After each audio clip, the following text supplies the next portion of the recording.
Okay, so today I would like to talk about a topic that has been covered, I've noticed, by a few channels lately, and this is going to be all about the balance in IDV. So I've seen Gumball's video, I've seen Phoenix posted a video about it a few months back, and I saw that Zeus did a video regarding Gumball's video, and this is all about kind of the balance of the state of the game now. So I think when we look at balance, there's two real distinct changes that we need to make, and that's going to be between ranked and competitive, because those two have completely different values that they need in ranked. So I know that the devs, what they do is they look at a lot of win rates on the China server when they're deciding how to determine what characters are going to be buffed and nerfed. And today I'm going to try to argue why looking at ranked win rates are probably not the best method when you're trying to balance a game like IDV, and you have to kind of look at things a bit more intuitively. So yeah, this video is going to be a bit more kind of freeform than some of the other videos that I've kind of made in the past. I didn't come in with like a very specific mindset of like what I wanted to talk about, just maybe a few key bullet points. But first I'd like to kind of talk about how the rank system works, because I think this really sets the stage as to how we can kind of determine the state of the balance in the game. So when it comes to ranked, up until tier 6, you're able to rank in four-person comms, and then at the peak tier level, I think this is really odd, but at peak tier they decide, yeah, it was tier 7 and peak tier, they make it go down to you can only rank with a duo. You can't rank in a 4-person team comp, which I think really skews the data when you look at win rates when it comes to balancing. Because of the fact that at the highest level, you're not going to be having that communication. And I am currently a peak tier hunter. This is season 31, and I'm going to be, throughout this video, I recorded some of my ranked matches earlier on today, which is what you're seeing now. And I kind of picked some matches that I won that I had some very clear mistakes in, but still ended up getting the win, mostly because of communication issues. And I think these communication issues really stem from there only being duos that can rank together and not 4-man VC. So this kind of makes it so that it's very difficult to communicate with your teammates. I mean, you can communicate through pings, but there's only so much you can communicate through that you don't have comms for. There are a lot of hunters that are very kind of weak at the competitive level that work really well in ranked, and the reason why they work well in ranked is mostly because of the fact that in ranked a lot of players are playing non-meta characters. You're not getting kind of the super broken team comps that can have a lot of synergy together, so a lot of hunters that would otherwise suffer at the competitive level, especially when you look at teams that are looking to counter comp a specific character, you're going to end up having a lot of struggles later on when you have characters that are actually really good and competitive and you play them in ranked. As you'll see in the last matchup, I believe I have, I'm going to put Sangria up. I ended up getting a ranked match today where they didn't ban Sangria, and I've actually been working on my Sangria pretty a bit. So my dashes are somewhat fast. I still make quite a few mistakes, but Sangria is just so broken. It was a very convincing win. So we'll have that video showing up in a bit as well. But yeah, the real issue with competitive and when you decide to look at win rates is that you have a lot of these kind of tied matchups that turn into wins because survivors are not able to communicate very well, you know, where the hunter's going, where the pressure is being put on the survivors, where to group up to heal. I mean, there's just so many issues right now. When you don't allow survivors, especially at the high levels, to have that kind of communication, you really kind of skew your data when you kind of look at that. Now, when it comes to mid-tier, as expected, you would see a big difference between the survivors that solo queue and the survivors that rank in full 4-man voice chat. That's kind of something that you see a very big difference. You'll see all these survivors that have high win rates and survivors that have really low win rates. And sometimes the survivors that have low win rates, especially at kind of like the tier 5 level, sometimes they actually tend to play better in the matches because they can be the solo queue players. Whereas players that have 4-person VC, a lot of times you don't have to strain so hard to win against a tier 4 or tier 5 hunter, kind of when you're looking at that mid-tier level. If we look at the characters that have been introduced into the game, we have Sangria and we've got Ivy, and it really looks like you're just kind of putting a bandage over the problem when you add characters like this into the game. And if you look on the survivor side, some of the more recent survivors, if you look at Antiquarian, Cheerleader, Puppeteer, and the Fire Investigator, both have not been particularly great. That's been kind of a couple of survivors in a row that haven't been super great, but there are some survivors that either got recently introduced into the high tier or by a series of buffs have gotten to become very good survivors. If you look at your first officer, Magician got a buff that made him really good as kind of like a rank character if you need to kite. Antiquarian has always been a very, very solid character to play. Ento's pretty good. You just have all of these characters that either kind of like get buffed to the level that they need to be, or you're just kind of releasing characters that are specifically designed to counter the new characters of the opposite faction that kind of come out. Now, where this becomes a big issue is that a lot of these survivors that are meant to counter the kind of meta characters that kind of get introduced in the game. If you think about the example I'm going to bring up is Cheerleader, because that's the example that Gumball talked about so much in his video. If you kind of look at how Cheerleader kind of functions, she is able to be a super, super fast character, but she struggles a ton when it comes to going against Sangria, because Sangria is, in some parts of the map, just as fast as Cheerleader, which kind of negates her entire ability. The good thing that she does have is her ability to kind of cancel cooldowns, but again, there are a lot of hunters that are so dominant that they can still deal with the abilities. But the thing where this becomes an issue is you have these hunters that can deal with it, but these survivors that come out with their intention to kind of counter the super, super strong hunters, they absolutely obliterate hunters in the low tier. And if you're kind of in that mid-tier level and you just want to play your mains, it's a really tough game to play right now, because of the fact that, like, if you're going up against a Ripper, I mean, Fire Investigator literally counters your entire ability. Fire Investigator, of course, you throw down the ball, and the hunter needs to release a charge attack to actually break the ball. And when you're talking about characters like Ripper, that's a super strong ability. I mean, a charge attack means that you lose a foggy for free. So if you end up like closing down an entire alleyway when you're about to hit a survivor, I mean, this counters Ripper's entire ability. So if you're looking to play kind of some mid-tier, low-tier hunters, this game is quite unplayable kind of at the ranked level, because there are just so many characters that have been released that their intention is to counter the super high-tier characters, but in the long run, what you do is you make it so that the high-tier characters end up being a bit more balanced, but the low-tier characters are just kind of getting left in the dust. So that's kind of something that's been a bit problematic to see. And if you look at characters they're kind of adding on the hunter side, I mean, you have Sangria, you have Ivy.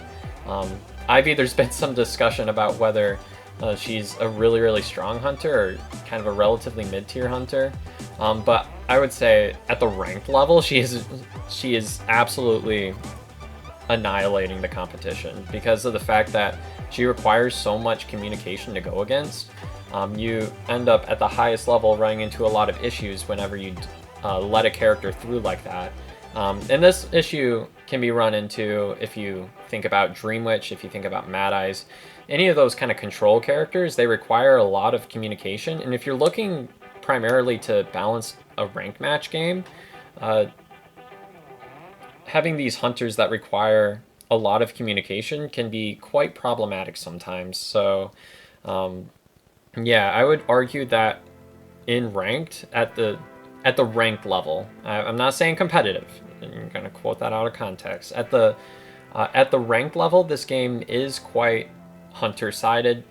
At the top level of the ranked, if you're talking about like peak tier hunter, it is quite hunter sided at the top level. If you're talking about tier 7 and tier 8, where you get kind of demoted to only being able to play with duos. Now it's a much different story if you're talking about characters beneath that tier, or if you're playing underneath that tier. So if you're tier 6 or below, that's where it becomes interesting, and it becomes a much more complicated discussion.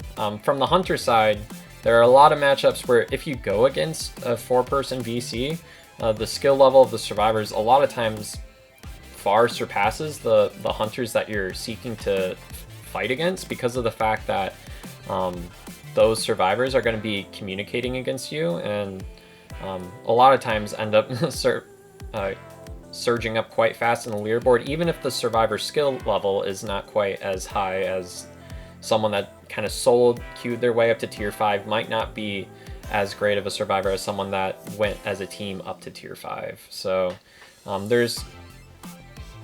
will say, as a hunter, you're going to get a higher variance of skill level of survivors, especially if those survivors rank up as a team and then they start kind of like duo ranking or something like that. You end up getting these survivors that rank up super fast in a team, and then when they hit kind of tier 7, tier 8, that kind of category, they end up pretty much losing like all of their matches, because the fundamentals might not necessarily be down, but they were just really good at communicating. And I think that's kind of problematic if you're trying to seek out a game to balance a game such as this one.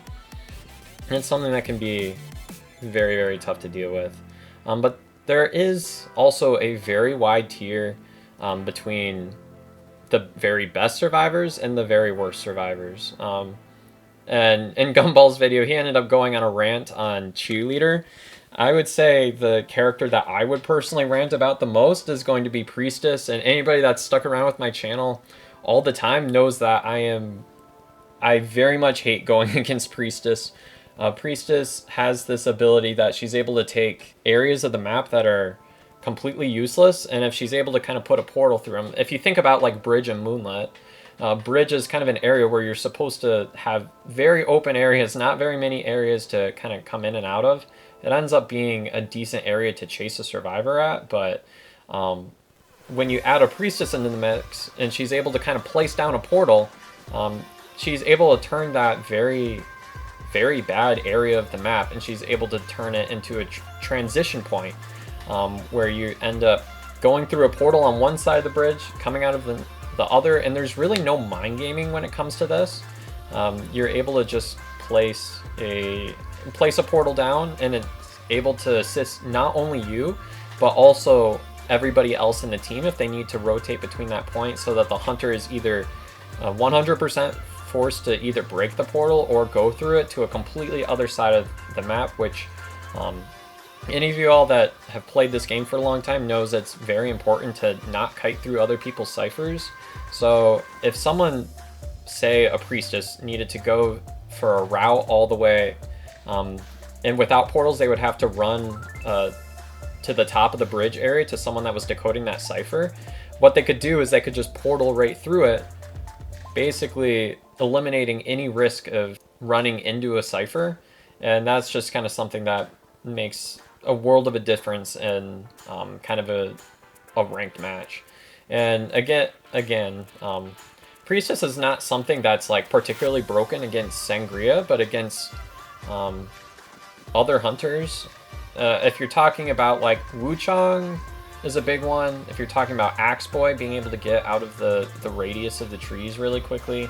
If you're talking about all of these other hunters that rely on having lots of buildup before they're able to get their hits, Priestess can be a character that's almost unplayable to go against. So Priestess is...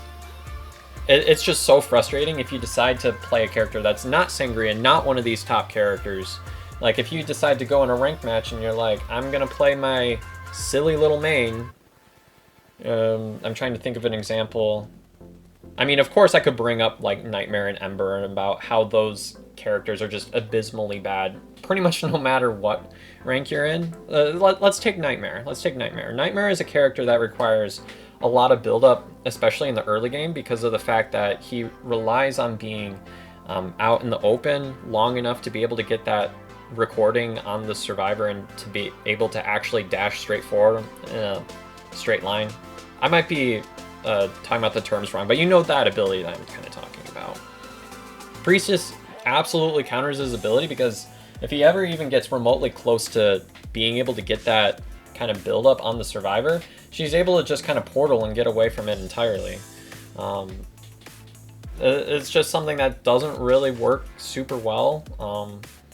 And I think kind of, I know I'm yapping a lot, but what I'm basically saying is there's such a big discrepancy between like the best survivors and the worst survivors. And not to mention when you have a character like Priestess that also has the long portal. The long portal is absolutely outrageous if you have communication, because if you have Tide, you can pretty much guarantee that a survivor makes it to a global portal, and you basically force out a trump card.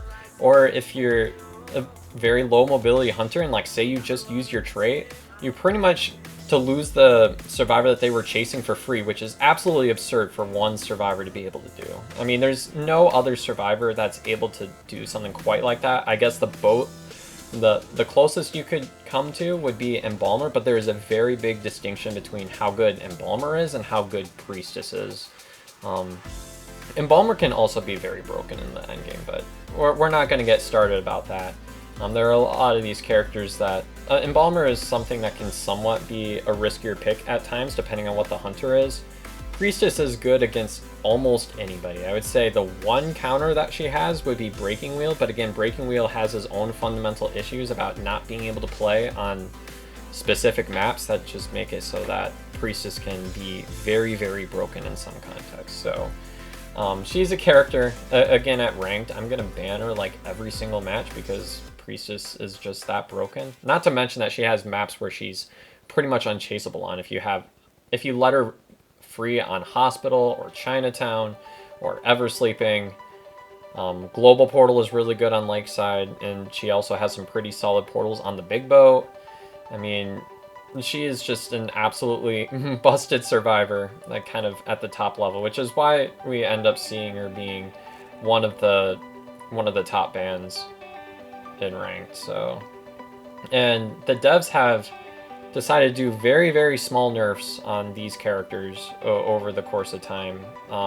Priestess, at first she was able to have all these kind of portals, and then they ended up making it so that they wouldn't stay up for the entirety of the match. And then, but yeah, there's just so much that Priestess has going for her, and she has pretty much no downside. She might have a slower vault, but again, she has a strong enough kite that she's not likely going to be the first chase anyways, unless of course you are a Breaking Wheel. But in addition to this, for some reason, the devs were like, yes, she also needs a healing ability.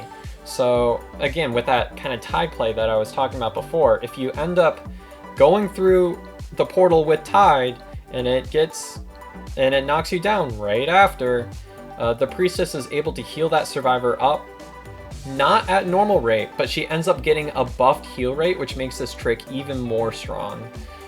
Especially if you're going up against a survivor that does not have the mobility to catch up, it can be an absolutely absurd ability. But yeah, so there's a very big kind of distinction between kind of survivors that are really, really good and survivors that are really, really bad. Kind of survivors that could use some really solid buffs. I would say that Puppeteer is one that kind of comes to mind immediately. Puppeteer really struggles just because of the fact that Puppeteer can't heal other players, which especially in a late game can be a very, very big thing.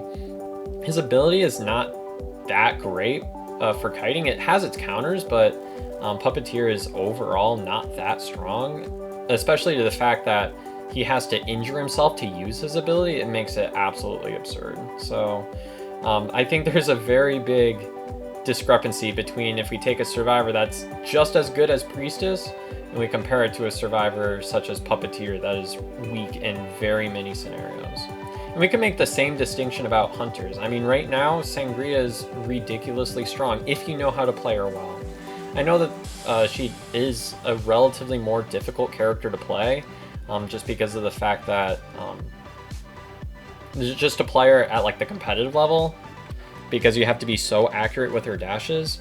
But if you're playing Sangria at like the mid-tier level, I mean, survivors, if they aren't playing with 4-man communication, you don't necessarily have to be quite so accurate with her ability, because I would argue she's one of the most forgiving characters in the game, just because she has so many ways to come back. Even if you have 4-up at a pop, Sangria is so fast that she's able to a lot of times end up clutching up for a tie, which is something that not a lot of hunters can do. Ivy also has a similar way that she can kind of clutch up for a tie. If you end up having the ghost camp one gate and you have main body camp the other, you can basically make it so that for the entirety of detention, the gates are just undecodable. And again, that's something that you really need communication on to counter. So I guess what I'm kind of saying, there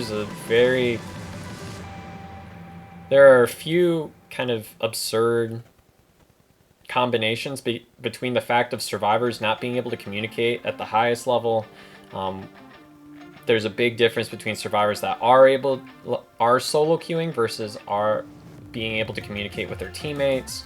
And there's also a very big discrepancy between very good characters and very bad characters that lead to overall, if you're someone that just wants to play kind of your favorite character, it can sometimes lead into quite some unpleasant experiences. So I know I kind of yapped a lot in this video, but I just kind of wanted to address this.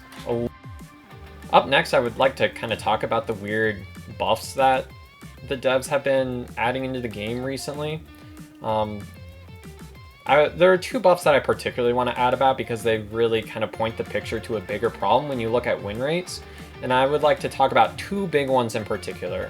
One of them is going to be the nerf on Gamekeeper, and the second one is going to be the nerf on Battery. Those are the 2 big ones that kind of come to mind that really kind of reflect a bigger issue when you kind of think about using win rates as kind of something that you look at to kind of balance your characters. And first I'm going to talk about the Gamekeeper one. Gamekeeper is going to be getting a nerf. If it hasn't already been added in the game, I believe it already has, but don't quote me on that, where he basically just got a nerf on everything except his hook. So he ended up, there was a nerf about how many traps he got at the beginning of the game that lowered from 3 to 2, which first of all was never his issue, but I'll get into that later. And then they also added the cooldown that of which he would regain the traps. Again, neither of those were ever his issue. The third one could kind of be argued a little bit, but again, it's still very difficult to justify. They decreased the range of when he smacks a wall, the survivor ends up getting slowed down. They decrease the impact of that effect, and also the area where you actually get impacted by that. Those have both been lowered, but again, Gamekeeper was never being used in tournament because of his traps. He was not being used because he has a very good radius on his kind of splash attack type thing. I mean, these just weren't the reasons that he was being used. He was being used because his hook can lead to some very broken first kites, and I think this is really kind of backwards how the devs have been kind of going against this. If there was any adjustment to be made, which honestly I think if you let Gamekeeper sit like this long enough, survivors would figure out how to counter him. But if you did want to adjust anything, I think it's kind of questionable that you would basically nerf everything that nobody was complaining about. Everybody was complaining about the hook. I mean, that's what it was. I mean, I can even pull up some clips from Koa where there have just been some absurd hooks that very clearly, like to any human eye, look like they should have missed, but end up clipping to the survivor. It's absolutely ridiculous. So I'm just adding this part in post. This is the example that immediately came to mind. This was Wolves versus EQ, and Shoei was hunting, and that's the hook right there. I want to take that frame by frame. I mean, just look at that. Look at that hook. Look where he aims it. Look where it goes. What is this?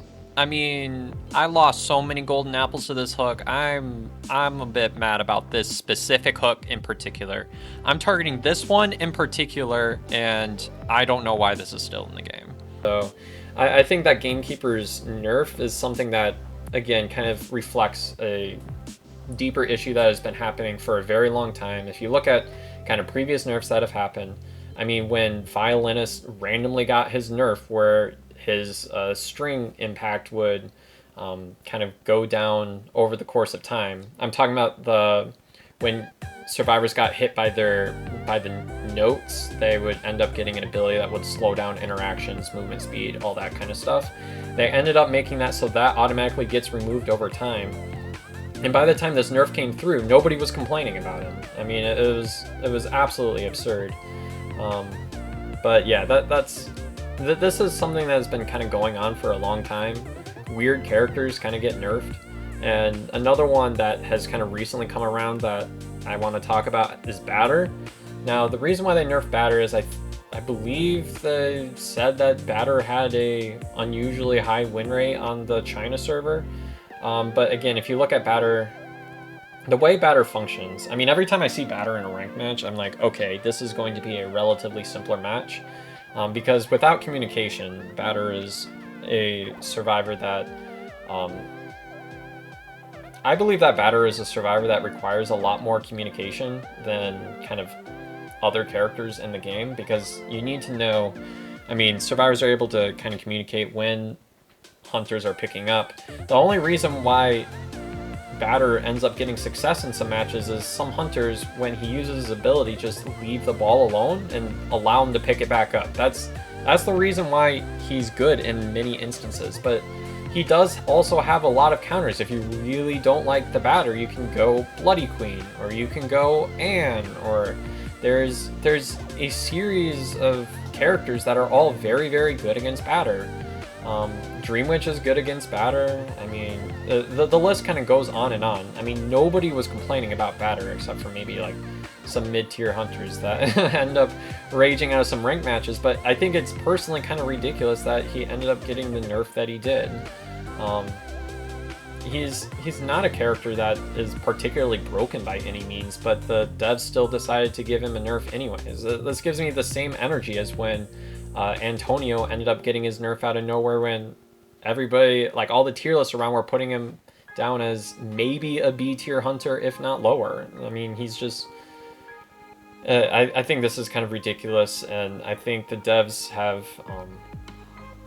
They do some things right. Like, I think the Sangria nerf is a good thing.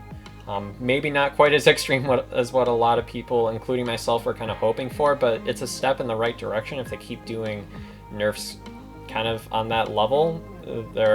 They eventually will kind of get to an area where Sangria kind of sits nicely at the competitive level and is not absurdly broken, to kind of put it bluntly. I think that there's just a lot of kind of systemic issues here that